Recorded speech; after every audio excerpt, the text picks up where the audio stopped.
It's a huge enterprise for you, this, because you're not only writing a book, you're spending a year. I mean, how much of your year was taken up travelling doing this? Were you doing your job and then going away for a couple of days to do these festivals? Yeah. But it was fun. I mean, it was bloody expensive. The train tickets getting around the country. No wonder no one knows about any of these traditions. No one can afford to get around to them.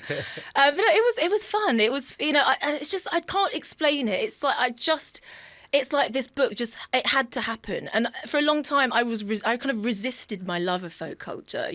At school, I was like a bit of a rude girl. I used to have like my hair scraped back, and I was listening to like grime and R&B and big hoop earrings. I was not folky. I didn't grow up in a kind of folky environment at all. And for a long time, I think a lot of people do feel a sense of kind of embarrassment or even shame about, our folk culture in Britain. There's something, like you say, Morris dancing, it's sort of like, a lot of people find it really cringy. Yeah. And so for a long time, this was something that I kind of just thought, I cannot share this with anyone. It will be the kind of end of my career and any kind of cool factor that I may have had.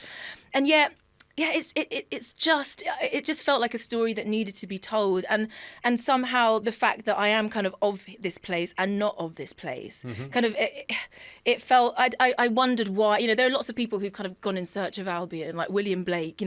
Pete Doherty from the Baby Shambles. Was obsessed with Albion. I think he's even set up an Albion hotel somewhere on the coast.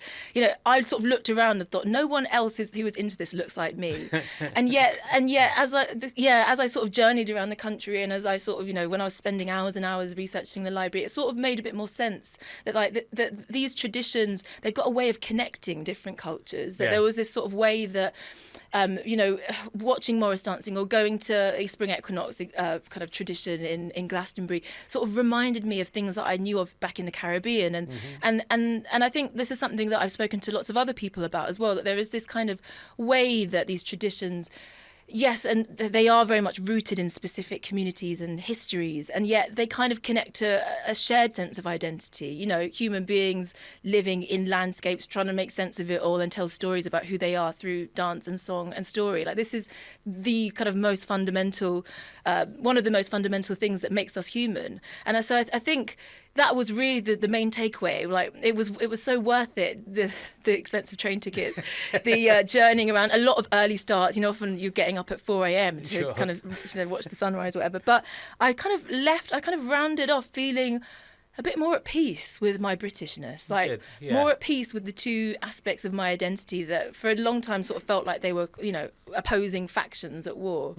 And I don't know if I would go as far as to say I'm proud or patriotic, but I feel more comfortable in expressing like my love of Britain, and that's a love that includes like knowledge of the bad stuff. I'm aware of the dark histories and legacies of colonialism and the contemporary horribleness about fascism and whatnot, but somehow that doesn't take away from the fact that I feel connected to my Britishness and I love Britain in a way. And I think that it was worth it.